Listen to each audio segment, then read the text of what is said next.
be able to do to help reform Medicaid? Medicaid is a large issue in this state. In 1990, the budget was 9%. 9% went to Medicaid. In 2010, 22%. And we have a projected rate of 30% of our budget in 2020. This is the thing that I would do. 4 steps. Administrative simplification. Number 2, number 3, patient responsibility. And number 4, we need to expand the premium subsidies and their options. This is what I believe, and I think that Senator Niederhauser said it best. He's the majority whip in the Senate.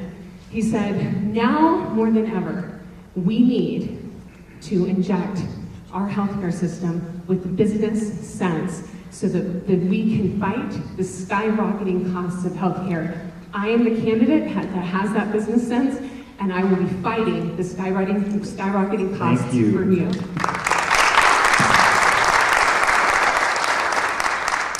Mike. Core conservatism involves individual accountability and individual responsibility. I talk to many of you about Medicaid, and I deal with these patients on a regular basis. It's 21% of our state budget, proposed to become 36%, and if Obamacare comes down, 46% of our state budget. Those are major issues. We need to constrain those costs. Why can't we expect more of the consumer? The consumer and the doctor both need to be aware of the costs associated with these systems. The third-party payer process, particularly when the government is third-party payer, is disastrous in its onset. This started in the 1960s. The government has been gobbling up populations ever since that time, starting with Medicare, then Medicaid, and then CHIP. We need to ask patients and doctors to be aware of the costs associated with the medicines, the procedures, and that the patients and the doctors both need to be responsible for those costs. I would raise Medicaid copays. $3 is not enough. How's your copay doing? Mine has gone from $15 up to $30. Your time's up. Thank you. We need to see competition in this process. Well, this is a 60-second answer. Mike, you're going to go first. Although you would make laws for all Utahns if elected, you will particularly represent this area. What do you see as the unique concerns of the people living in this legislative district? 60 seconds. The education is the primary issue that we face at this point. Economy is a big issue for many people. We live in Alpine, Highland, Cedar Hills, Suncrest, Provo Canyon. These areas are fairly affluent and doing well economically. On the education side of things, I want to make sure that parents and teachers have access to all the resources that they need. Local control is key, and we need to make sure that educational systems are supported in every way possible. In the Kennedy family, we utilize 3 different primary sources for the education of our children. We use Open High School, which is a virtual education opportunity. We homeschool our children. We also go to public schools.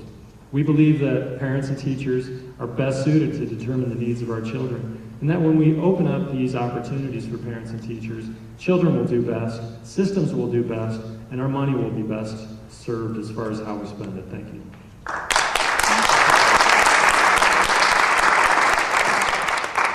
As I said before, I've been serving this area for many years, talking to many of you and understanding the issues that are most important to you.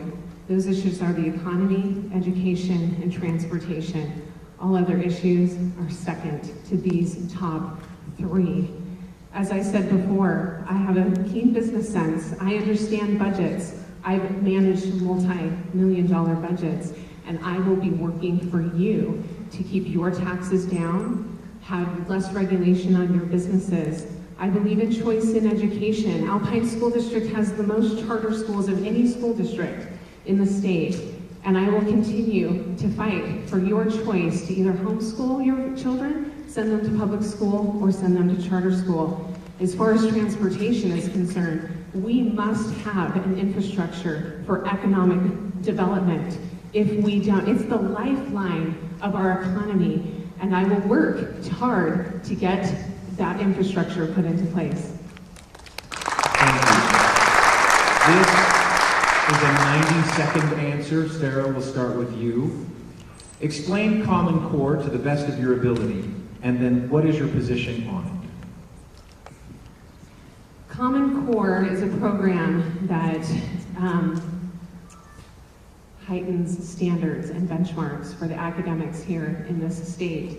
46 states have joined a consortium that go along with these standards and these benchmarks. The state of Utah has adopted the Utah Common Core. Principally, I believe that the best decisions are made on the local level. So as far as the Common Core is concerned, I would be against it. But I'm grateful for Senator Dayton, who passed Senate Bill 287 in the 2012 legislature. She did that because there are certain levels, certain standards, certain benchmarks that if the national program does not meet, we can always get out of it. I'm grateful for the state legislature for passing this legislation so that we do have a way, we do have an exit strategy to get out of the Common Core if our school districts, if the state school of education, and if our legislature believes that that's the right thing to do. Thank you. I don't believe we need an exit strategy for something that we never should have signed on in the first place. The question is, if you buy a house and that house is about to collapse on you, should you have had some sort of exit strategy in purchasing that house? That to me does not make a lot of sense. Now, I come from a medical background. We have a standardized medical approach. We have a national federation of medical boards, and the standards actually work very well. Otherwise, I as a doctor, state to state to state, would have to take a different test for every state. So I believe in standardization when you've got excellent standards. When it comes to science and biology and anatomy, you can standardize those structures. They're based on scientific studies. When it comes to something as intimate and as delicate as the education of our little children's minds, I don't believe the American Governors Association or the Bill Gates Foundation and the experts from Harvard have it all in the capacity to tell our Utah children and our teachers what they should be learning. When it comes to Common Core, I'm concerned. When you need to have an option to get out of something, my question is, why would you sign up for that in the first place? I believe that we need to look very carefully at options to exit if we want to from the Common Core. And as far as I can tell, Common Core is an infringement on local control. We have abdicated our personal responsibility and given it off to distant control. I'm all for local control of education.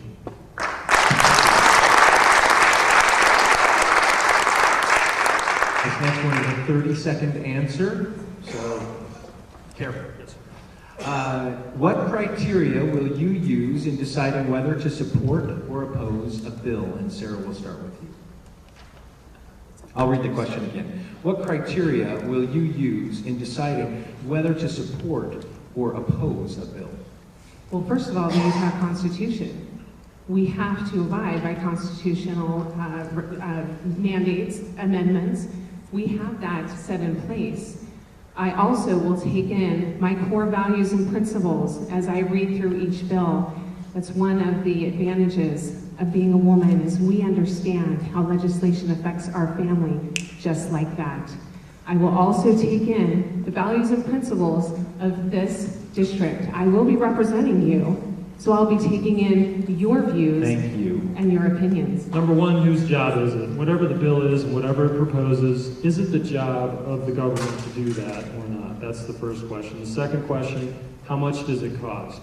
And the third question, what are the long-term repercussions of doing this policy? The reality is there are many good ideas, and those good ideas seem okay for the first little bit, but as time progresses, we find that these issues get worse and worse as time goes by. So when it comes down to that, I want to make sure that the government's not taking over individual responsibility, that we're keeping cost control. This is what is known as our lightning round, all right? So all I'm looking for here is quick answers, so nothing long and drawn out. And I'll start with you, Mike. What do you do for a living? I'm a dad. Okay. Is that lighting enough? Is that fast? That's sure. That's great. Whatever you want to say. Sarah, what do you do for a living? Professional fundraiser. Great. Sarah, who has, and this is for both of you, who has contributed most notably to your campaign? My friends and family. Mike? Friends and family, as well as the Utah Medical Association. Mike, will you agree to more debates like this before the election? 2 weeks ago, I asked my opponent to do debates, and she said she didn't have the time. I would welcome a debate once a week until this election. That would be good. Sarah, same question. I have a strategy to win this election. It does not include any more debates. And the approach that he gave me was a casual, hey, Sarah, what about a debate in the cafeteria, Capitol cafeteria? I didn't actually know he was serious.